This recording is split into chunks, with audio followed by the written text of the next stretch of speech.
श्रद्धेय महानुभाव, योग के प्रसंग में चर्चा चल रही थी। प्रसंग के क्रम में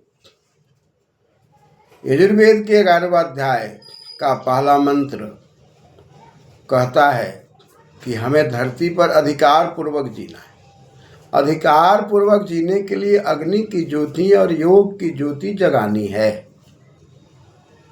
सांसारिक चीजों से जुड़ते हुए क्रमशः परम तत्व की ओर जुड़ना है।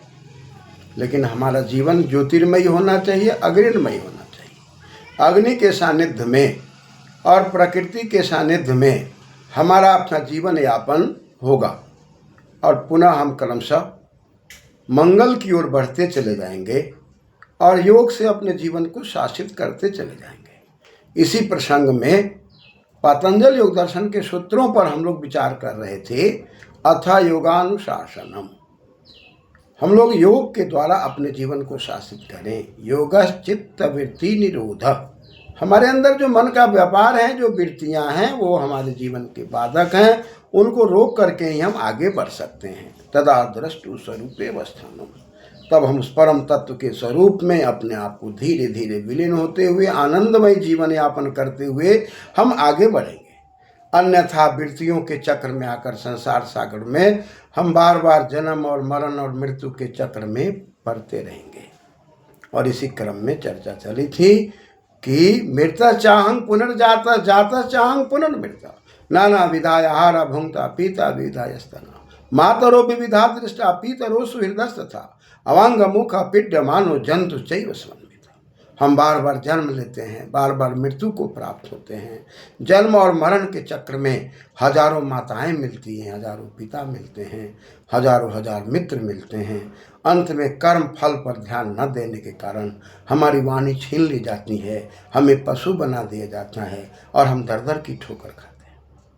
इन वृत्तियों के चक्र में, मन के व्यापार में हम अपने जीवन को जोड़ नहीं पाते और ये वृत्तियाँ हमें परेशान करती हैं। वृत्तया पंचतया क्लिष्टा क्लिष्टा, ये क्लेश रहित और क्लेश सहित हैं। जब हम क्लेश से ऊपर उठ जाते हैं तो यही वृत्तियाँ हमारे लिए कल्याणकारक है। और जब हम क्लेश में जुड़ जाते हैं, सुख दुख मोह के चक्र में होते हैं, तब ये क्लेश हमको परेशान करते हैं। ऐसा सुख दुख को समझकर, मोह को समझकर हमें ऊपर की ओर बढ़ना है, हमें आनंद की ओर जाना है। और इन वृत्तियों के चक्र में बात के क्रम में चली थी प्रमाण विपर्य विकल्प निद्रा स्मृतया। ये 5 प्रकार की वृत्तियां हैं जो मन के अंदर व्यापार के रूप में चित्त को परेशान करते रहते हैं। और ये विपर्य वृत्ति के बारे में, प्रमाण के बारे में चर्चा के क्रम में चली थी बात। प्रत्यक्ष अनुमान अगमा प्रमाणानि, हम कभी प्रत्यक्ष के चक्कर में, अनुमान के चक्कर में, अगम के चक्कर में भी पड़ते रहते हैं। इन प्रमाण वृत्तियों से भी परेशान होते हैं। फिर विपर्यो मिथ्या ज्ञानम तद्रूप प्रतिष्ठा, हम मिथ्या ज्ञान में आकर के अपने जीवन को सही सही प्रकार से आगे नहीं बढ़ा पाते और मिथ्या ज्ञान के चक्र में भी हम बार बार सही दिशा से गलत दिशा में जाकर पुनः जन्म के लिए बार बार दुख और क्लेश के लिए हम प्रेरित होते रहते हैं। विपर्यो मिथ्या ज्ञानम तद्रूप प्रतिष्ठा, इस मिथ्या ज्ञान के अंदर हम यथार्थ और कल्पित इन ज्ञानों को समझने का प्रयास करते हैं। और तब जब हम मिथ्या ज्ञान को समझना चाहते हैं तो यह रूप क्रिया के अंदर अप्रतिष्ठित होती है। वहाँ पर हमारी जो व्यवस्थाएं हैं, हमारी जो रूप क्रिया है, हमारे जो क्रियाकलाप हैं, वो ठीक प्रकार से स्थिर नहीं हो पाते और मिथ्या ज्ञान के कारण हम भयभीत होते हैं। परिणाम हमारा जीवन क्लेश से ग्रसित होता है। फिर कभी कभी हम शब्द ज्ञान अनुपाति वस्तु शून्य विकल्प, हम शब्द का प्रयोग तो करते हैं लेकिन वहाँ पर वस्तु दिखाई नहीं पड़ रही है। हम शब्द के द्वारा उसके अनर्थ की ओर बढ़ने का प्रयास करते हैं लेकिन वस्तु का अभाव होता है। तो इस प्रकार से हमारे अंदर द्विधा का भाव पैदा होता है, संदेह का भाव पैदा होता है। हम जो कुछ भी सोचते हैं, सोचने के अंदर, सोचने का ढंग, सोचने का क्रम हमारा हर प्रकार से, हर तरीके से एकाग्रता की ओर से अलग हटाने लगता है और हमारे अंदर दुविधा का भाव पैदा हो जाता है कि हो सकता है ऐसा भी हो, लेकिन हम अपने सिद्धांत में दृढ़ नहीं हो पाते।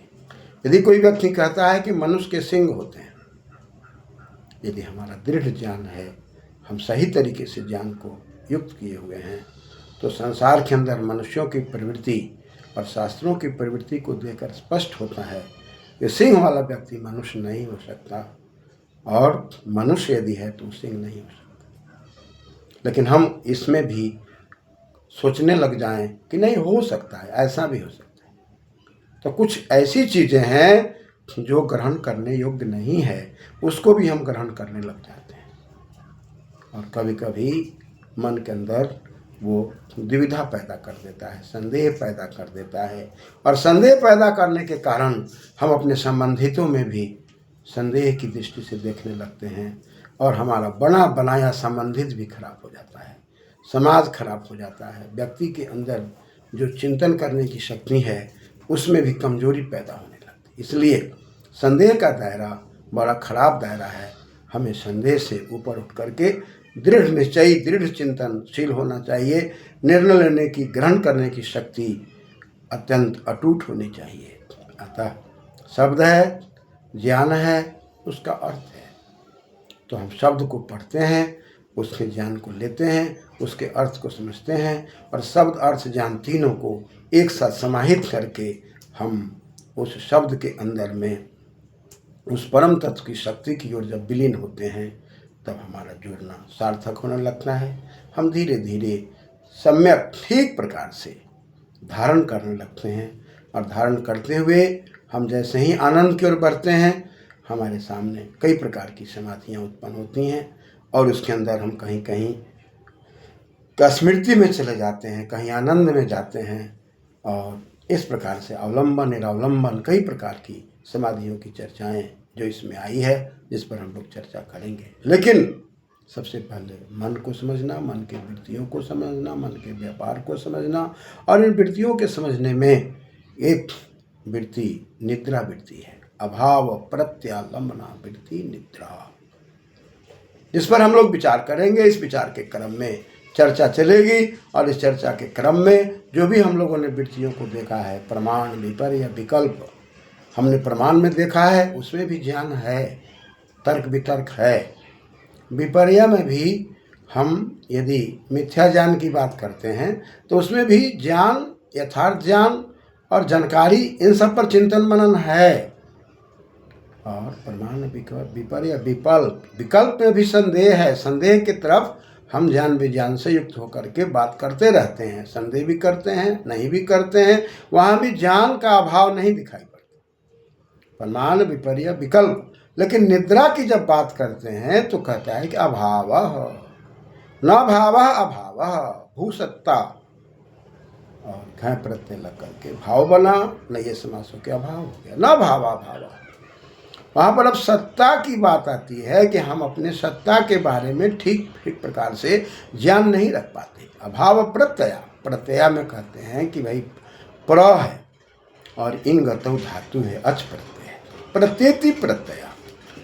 जहाँ पर हम विश्वास करते हैं, ज्ञान होता है, और उस विश्वास ज्ञान में प्रत्यक्ष ज्ञान का अभाव, अभाव प्रत्यय, वहाँ पर हम ज्ञान विज्ञान के अभाव महसूस करते हैं, और उसमें हम आलंबन लेते हैं।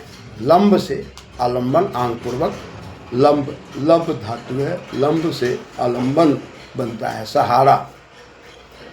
यानी कि हम अज्ञान का सहारा लेते हैं, ज्ञान का सहारा नहीं लेते हैं। जब ज्ञान का सहारा नहीं लेते, अज्ञान का सहारा लेते हैं, जहाँ पर इंद्रिय जन्य माने 5 ज्ञानेंद्रिय जो है और 5 कर्मेंद्रिय है। 5 ज्ञानेंद्रिय से जो हमको ज्ञान उत्पन्न होता है, 5 कर्मेंद्रियों से जो ज्ञान उत्पन्न होता है, आँख से रूप का ज्ञान, कान श्रवण का, जीवा से स्वाद, नासिका से सुगंध, इसी प्रकार अन्य ज्ञानेंद्रियों से हमको जो ज्ञान और कर्म करने की प्रेरणा मिलती है, इन सब का अभाव दिखाई पड़ने लगता है। अतः वहाँ पर हम यथार्थ और काल्पनिक 2 प्रकार के ज्ञान की यदि चर्चा करें तो यथार्थ ज्ञान का भी बोध नहीं रहता, और काल्पनिक का भी बोध नहीं रहता। इसलिए यह एक अपने में अलग वृत्ति है। इसलिए ऊपर के सूत्रों में वृत्ति का प्रयोग नहीं किया गया, लेकिन यहाँ पर वृत्ति का प्रयोग किया जा रहा है। ये विशेष वृत्ति है। निद्रा एक विशेष वृत्ति है जहाँ पर ज्ञान का अभाव होता है। इंद्रियों के द्वारा जो उत्पन्न ज्ञान है वो अभाव में आ जाता है। हमको ये पता नहीं लगता कि कान में श्रवण है, नेत्रों में रूप दिखाई पड़ रहा है, यानी कि आंखें बंद हो जाती है, इंद्रियां हमारी सुप्तावस्था में चली जाती है। अभाव प्रत्यय लंबना वृत्ति निद्रा। प्रत्यक्षाभाव, प्रत्यय का ज्ञान का भाव, प्रत्याभाव, अभाव प्रत्यय, और अभाव प्रत्यय तस्य आलंबनम, उसका हमको सहारा मिल जाता है, अज्ञान का सहारा जाता है। सा अभाव प्रत्यालंबना, अभाव प्रत्यालंबना च निद्रा च, अभाव प्रत्यालंबना निद्रा, और इसमें वृत्ति आ गई। अभाव प्रत्यालंबना वृत्ति, अभाव प्रत्यालंबना च वृत्तिश्च, अभाव प्रत्यालंबना वृत्ति, अभाव प्रत्यालंबना वृत्ति च निद्रा च, अभाव प्रत्यालंबना वृत्ति, ऐसे भी कर सकते हैं। यानी कि प्रत्यय का ज्ञान का अभाव, ज्ञान के अभाव का अवलंबन, यानी कि ज्ञान न रहना, और ऐसी वृत्तियाँ, और ये वृत्तियाँ निद्रा, ये विशेष वृत्ति है जो तम से युक्त है। हमारे आपके जीवन में 3 प्रकार के गुण हैं, सत रज तम। सत रज तम तीनों को सामावस्था में रखते हैं तो प्रकृति के सानिध्य में हम आनंद की ओर बढ़ते हैं, योगाभ्यास की ओर बढ़ते हैं। सत रज तम तीनों जब बिखर जाता है, तम अधिक बढ़ जाता है, तब हमारी प्रवृत्तियाँ पाशविक हो जाती है। रज बिखर जाता है तब हम ज़्यादा तरक भरक के जीवन में विश्वास करने लगते हैं, और सात्विक प्रवृत्तियाँ होती हैं तब हम अपने मन को शुद्ध चैतन्य की ओर जोड़ने का प्रयास करते हैं। लेकिन तीनों को साम अवस्था में लेकर प्रकृति के साथ सानिध्य में रहकर हमें जीवन निर्वहन करने की बातें कही गई है। अतः जब हम निद्रा में होते हैं तो निधि धातु है, रक प्रत्यय, टाप हो गया, निद्रा, निंदति निद्रा। उस वृत्ति में विशेष रूप से यहाँ वृत्ति शब्द का प्रयोग दोबारा कर दिया गया, यानी कि निद्रा एक विशेष वृत्ति है। इस वृत्ति के अंदर जब हम आते हैं तब ज्ञान विज्ञान की चर्चा समाप्त हो जाती है, और साथ ही साथ यथार्थ ज्ञान से हम अलग हो जाते हैं। स्वप्न अवस्था के अंदर जो हम कल्पना करते हैं, अपने मन में दिन भर जो चिंतन मनन करते हैं, वो भी रुक जाता है, वो सुप्तावस्था में हो जाता है। तब हम कहते हैं गाढ़ी निद्रा में मैं सो रहा था, यानी कि हमको ऐसा लगता है कि जैसे मैं कुछ नहीं जान रहा था। वहाँ पर बड़ी शांति का अनुभव होता है।